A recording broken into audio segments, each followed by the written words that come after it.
Hi, I'm Stephanie Jaworski of joybaking.com. Today we're going to make hazelnut ganache cups, and this is what they look like. This is really a hazelnut chocolate truffle. They are made with chocolate, heavy cream, and lots of finely chopped toasted hazelnuts. Really good like after a meal, or you could put them in a box and they make a wonderful gift. So the first thing that we will need to do is to toast our hazelnuts. So you will need 1 1/3 cups, which is 200 grams of raw hazelnuts with the skins still on, and put them on a baking sheet. Now, I know you can buy hazelnuts that are already toasted and they have the skins already off, but they're really expensive. So I find it much better just to buy them and do it myself because it's really easy to do. We're just going to bake these probably 13 to say 15 minutes, or until your kitchen smells like hazelnuts and the skins start to blister or kind of crack. And so I'm going to say 13 to 15 minutes.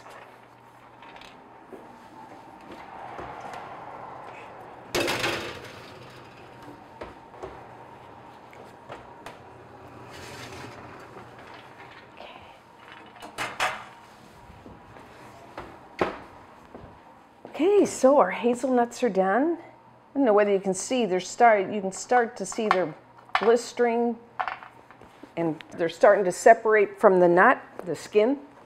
So now take a cling towel and put it over the top of your baking pan. And what we're going to do is let our hazelnuts steam. And for about 10-15 minutes, and then when we come back, we're going to remove the skins from the hazelnuts.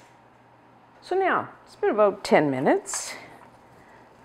Or really, you want the hazelnuts to be cool enough that I can pick them up. So about 10 minutes. So now, what we want to do is get the skins off. There's a couple of ways to do it. Some people like to just put the hazelnuts in their towel and kind of rub that briskly inside the towel. What I do, I just use my hands. And what I do is pick up a handful and just rub it. And then I just keep doing that. The skins can be a little bitter. That's why we're removing the skins, although I really don't mind them with or without the skin. But anyways, so just keep doing that until you get most of the skins off. And then remove 2/3 of a cup, which is 100 grams of the hazelnuts. I've already done that, so I don't have to measure or weigh. And then what we're going to do is finely chop them. Now you could just put them on a cutting board with a sharp knife and finely cut them, or I'm going to use my food processor because it's easier. Less work. And the remaining hazelnuts, because as you can see here, we're going to decorate our ganache cups with with a whole hazelnut. So that's why we did a little more than what we're going to finely chop here. So what I'm going to do is finely chop them. Be careful if you're using your food processor. We don't want to paste, so don't walk away. Don't turn your machine on and walk away. Just pulse it.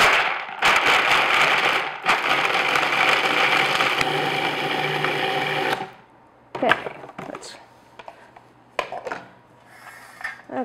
I think good. I'll just put them in the bowl and you can see the way I like them. That's about nice finely chopped. So now we've done that. I'm just going to clean up here. We're going to come back and we're going to make our ganache. So now for our chocolate ganache. Really, ganache is in its simplest form a mixture of chocolate and heavy cream. And then to that you can add flavorings like what we're going to do today. So in a heat-proof bowl you will need 8 ounces, which is 225 grams. And now you can use either a semi-sweet or a bittersweet chocolate here. You want to finely chop it. So a semi-sweet is usually, that's what I'm using today. That's usually about 55% cocoa content. You could use up to like bittersweet, which is at 70%, or anywhere in between. You can kind of mix those. And use a good quality chocolate, a chocolate that you would just pick it up and eat it just like that. Typically I go and just buy chocolate bars, and then finally chop them up. And then we need heavy cream, heavy whipping cream. You will need 3/4 of a cup, which is 180 milliliters, 180 grams of heavy whipping cream. That is cream with a 35 to 40% butterfat content. You need to use that type of cream because you want the ganache to set up. So we need to heat our cream. So I just have a small saucepan. Just put your cream right in there. You could do this in the microwave, but just watch it carefully. But I'm going to do it on my burner here today. And then just put the heat medium-high. And we want to bring it just up to a boiling. It'll start to bubble around the edges. Watch it carefully because once it starts to boil, it can really go really fast and boil over. So watch it carefully. Okay, so start to see starting to bubble. Give it a swirl there. Okay, and I'm going to take it off the heat. And then just pour it over top of your chocolate. And give your pan a swirl so that all the chocolate is in the hot cream. And now I'm just going to let that sit for a couple minutes so the cream can melt the chocolate, and then we'll stir it. So now, to stir, you can use just the end of your spatula, or I'm just in a wire whisk. Start in the center, and just little circles.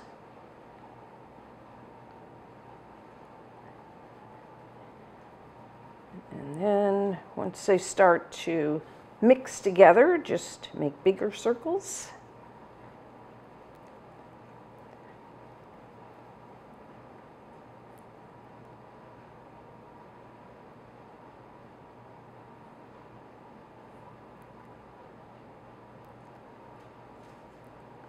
Okay. Oh, I can smell that chocolate. So good. Okay, that looks good. So if you've never made ganache before, this is ganache in its simplest form. Chocolate and cream. Not hard. But now we're going to make it, our ganache, hazelnut flavor. Actually, we're going to use lots of things, so it's really has a nice hazelnut flavor. First, I'm going to add some hazelnut liqueur, Frangelico. It's optional. If you don't want the alcohol, just leave it out, but I'm adding 1 tablespoon. Stir that in. And then, kind of my secret ingredient, I'm adding 2 tablespoons, 40 grams of hazelnut praline paste. This is so good. It's caramelized hazelnuts that have been ground to a paste. And it tastes, so I can just eat it on its own. I buy it. You can, I don't usually find it in stores. I just order it online. You do not have to add this. You know, if you can't find it or you don't want to buy it, or just leave it out. Or you could use Nutella. You know, I've never tried that, but I think that would work just as well here. So I'm just going to mix this in. But the ganache is really good. Sometimes I make it even without the praline, the hazelnut praline paste, and it's still really good. And then we have our finely ground hazelnuts. Now this is kind of a different take on a truffle. Normally, you would chill this down, roll it into balls, and then roll it in the nuts. We're going to do this a little different. It'll be a different presentation. We're going to add all those finely ground hazelnuts and put it right in there. Whoop, don't want to waste that.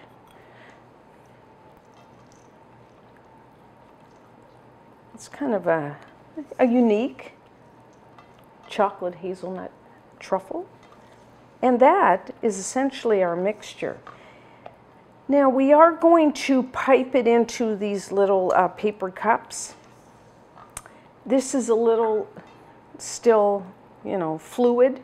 I want it thicker to pipe it. So you can either, once it cools down, you can put it into the refrigerator and firm it up. I don't want it solid, like if you've ever made truffles, typically you leave it in there several hours to get this really nice and cold so you can roll it into balls. We're going to pipe it so it doesn't have to be like really firm, but it needs to be a piping consistency. So I'm going to pop this in the fridge, you know, maybe half an hour or until I can pipe it. So I had the hazelnut ganache in the fridge, you know, maybe about a half hour. So I want it like this. It's not solid, but it's thick enough that I can pipe it. So first, you will need, now, depending on the size of the little cups that you use and how much you fill them, I'm going to say you're going to get between 35 and 45 hazelnut ganache cups. So what I do is take a little mini muffin pan and then I just put my paper liners in there. I got 36 I'll start with. And you know, there's all different types. There's, you know, just the plain, there's pretty colors. You can get foil ones. I mean, there's just so many different pretty ones you can buy. So do that, and then you need a piping bag with, I'm using, I think that's about a ½ inch. 1¼ centimeter plain tip. That's, I think it's a Wilton 1A.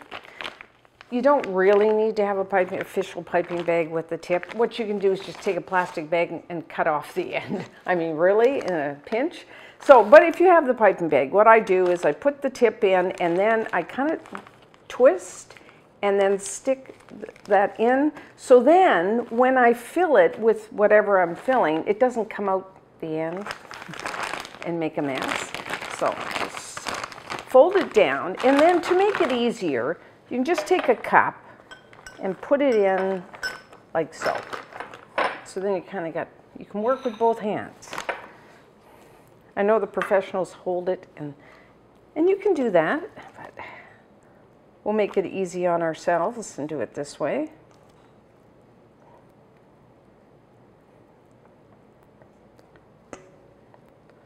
Scrape the rest of that out later. I'm worried that's going to tip over. So then, take that out, and then, if you have one of these scrapers, you can just use a knife or something. Just push it all down, and then try to open it up, get rid of the air. And then, looks good. Twist, and then, so you have the bag in one hand and then this hand as a guide. So I'll just show you a few so you get the idea. So just pipe, like I said, I'm gonna do about 3/4. So I'll do a few here.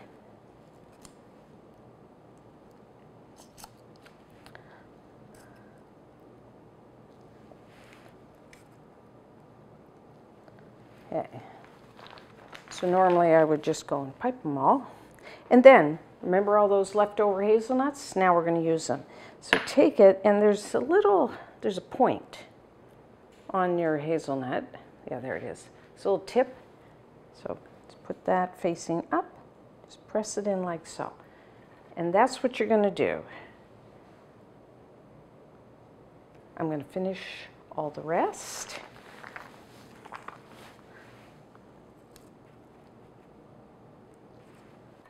Okay, so my last one, there we go.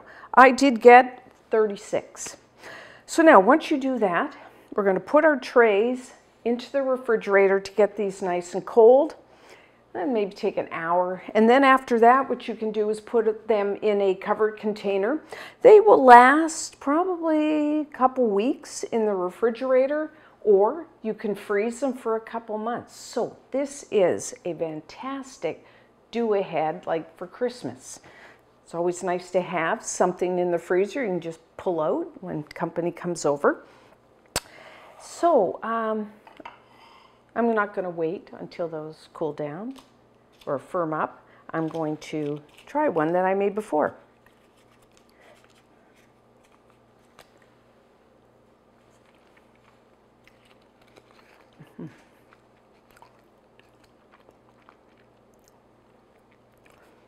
this confection, like a truffle, it's so good. I really like that you put the finely chopped hazelnuts in the ganache. I mean, normally you kind of put on, like I said, you roll them and then roll them in the nuts on the outside, but I kind of like it on the inside with, you know, a nice hazelnut on the top like that. Could you just pipe your ganache on a baking sheet, like with parchment, and not use the paper liners? Yes, you could do that. I mean, if you prefer not to have the, like in the little cups. But you know what? If you give them as a gift and you get a little box and you put them all in there, all pretty, and then a bow, really nice gift. You know, they're so tasty. And really, you could experiment with this idea of putting the finely chopped nuts into the ganache. I mean, today we use hazelnuts, but I don't see why you couldn't use like pecans or almonds. You know, try that. You could do and then have a couple different types when people come over. Really, a great, I mean, they're just great after a meal. You want something a little sweet, and just one of those just really satisfies, at least for me, it just satisfies my sweet tooth. You really must try them. And until next time, I'm Stephanie Jaworski of joybaking.com.